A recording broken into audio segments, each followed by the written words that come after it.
Pemirsa, Satgas Penanganan COVID-19 mendata 70 kabupaten kota masuk zona merah COVID-19. Sementara 45 kabupaten kota yang menyelenggarakan pilkada masuk dalam zona risiko tinggi. Berdasarkan konferensi pers sore tadi, ada 70 kabupaten kota masuk zona merah dan 267 kabupaten kota masuk zona oranye, di mana 11 kabupaten kota terdapat lebih dari 1.000 kasus aktif COVID-19, diantaranya di Bekasi, Jakarta, Depok, Surabaya, Makassar, Medan, dan Semarang.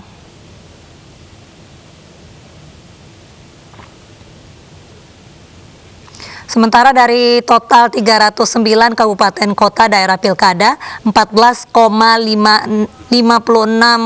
atau 45 kabupaten kota masuk dalam zona risiko tinggi. Lalu 49% atau 152 kabupaten kota masuk risiko sedang dan 23,3% atau 72 kabupaten kota masuk risiko rendah. Satgas meminta setiap kepala daerah, petugas KPU daerah, dan peserta pemilu menerapkan protokol kesehatan untuk menghindari penularan COVID-19 atau timbulnya klaster baru saat pilkada berlangsung, apalagi penularan lewat orang tanpa gejala. Klaster kasus mencegah penularan dari kasus asimptomatik atau orang tanpa gejala, terutama pada generasi dewasa muda karena aktivitasnya yang cukup tinggi. Kita semua harus bisa melindungi terutama kelompok-kelompok rentan, yaitu usia lanjut dan orang-orang dengan penyakit penyerta agar tidak tertular dari kelompok orang tanpa gejala. Pemerintah Provinsi DKI Jakarta akhirnya memutuskan menarik rem darurat untuk memutus rantai persebaran COVID-19 setelah kasus makin meningkat. Aktivitas masyarakat akan dibatasi seperti penerapan PSBB di masa-masa awal pandemi.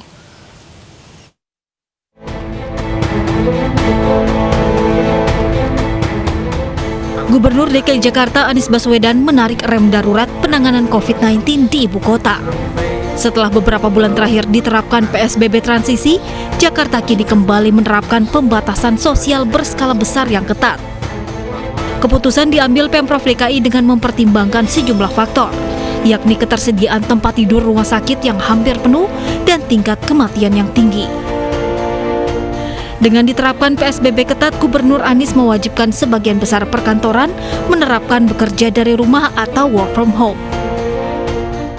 Jadi prinsipnya mulai Senin tanggal 14 September kegiatan perkantoran yang non-esensial diharuskan untuk melaksanakan kegiatan bekerja dari rumah. Bukan kegiatan usahanya yang berhenti, tapi bekerja di kantornya yang ditiadakan. Kegiatan usaha jalan terus, kegiatan kantor jalan terus, tapi perkantoran di gedungnya yang tidak diizinkan untuk beroperasi. Dengan diterapkannya PSBB ketat, ada aturan yang kembali berlaku. Di antaranya adalah tempat hiburan yang kembali ditutup. Ditiadakannya sistem ganjil genap hingga rumah makan yang tidak boleh melayani makan di tempat. Sementara ada 11 bidang usaha yang boleh tetap beroperasi selama PSBB ketat diberlakukan. Sementara penerapan kembali PSBB ketat disambut beragam masyarakat. Namun bagi sejumlah pemilik usaha kecil, PSBB ketat dinilai akan membuat usaha mereka terancam gulung tikar. Sepi dagangannya, soalnya orang takut makan lagi. Jadi kalau orang sekarang walaupun boleh makan, orang pun udah tahu diri, nggak mau juga rapat-rapat makannya. Jadi sekarang tambah udah mulai orang makan, adalah satu-satu masuk. Kalau nggak ada ya tambah sepi lagi, gitu.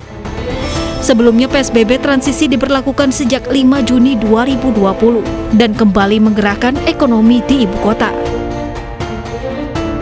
Namun selama PSBB transisi, jumlah kematian bertambah cepat, meski case fatality rate di bawah nasional dan global. Sementara itu, pemakaman dengan prosedur COVID-19 juga meningkat.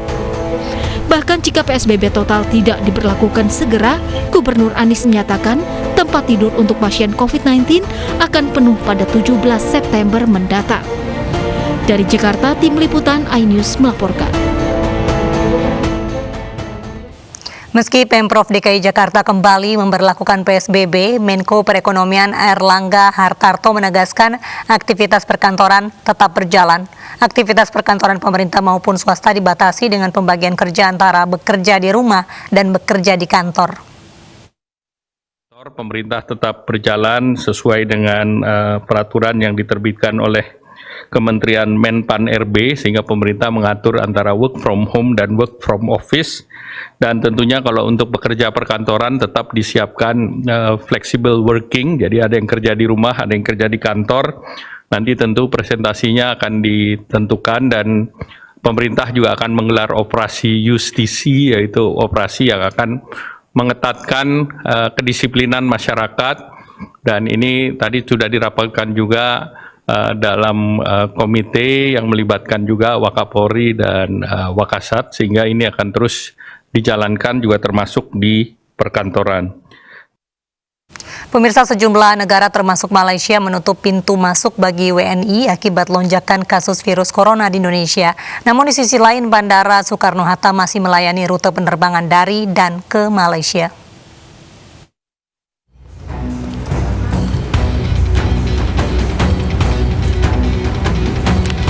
Sejak 7 September lalu, pemerintah Malaysia menutup pintu bagi WNI yang akan memasuki negaranya. Penolakan diduga akibat lonjakan kasus COVID-19. Kasus positif COVID-19 di Indonesia tembus 203.342 orang.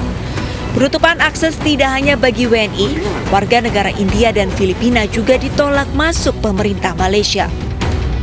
Meski WNI dilarang masuk ke negeri jiran, Bandara Soekarno-Hatta Tangerang, Banten masih melayani penerbangan baik dari dan ke Malaysia. Indonesia menurut otoritas Malaysia itu dilarang masuk, terutama untuk pencegahan COVID-19 seperti itu. Ya, untuk pertanggal 7 hingga sampai hari ini penerbangan dari dan ke Malaysia masih ada, namun memang tinggal beberapa flight saja seperti itu. Kemarin tanggal 8 September itu hanya kurang lebih 3-4 flight. Sementara itu, usai menghadiri rapat kerja dengan Komisi 2 DPR, Wakil Menteri Luar Negeri Mahendra Siregar membantah penolakan WNI di sejumlah negara bukan akibat kurang tanggap terhadap pandemi COVID-19. Persatu, kedua saya menganggap hal yang wajar karena Indonesia pun memberlakukan hal serupa dalam kondisi pandemi ini dan tidak ada yang istimewa lah dalam hal itu, ya biasa saja. Bagi WNI yang akan berkunjung ke Malaysia dapat menahan diri hingga waktu yang belum bisa ditentukan. Dari Tangerang, Banten, Has Nugara, iNews melaporkan. Pemirsa, mari kita dukung para pejuang kemanusiaan dengan peduli melawan penyebaran virus corona. Bantuan bisa disalurkan melalui rekening yang tertera di layar televisi Anda. Ibu sedang susah merintih dan berdoa. Jenazah tokoh pers Jakob Utama dimakamkan di Taman Makam Pahlawan Kalibata, Jakarta siang tadi. Selengkapnya kami hadirkan dalam iNews Malam sesaat lagi.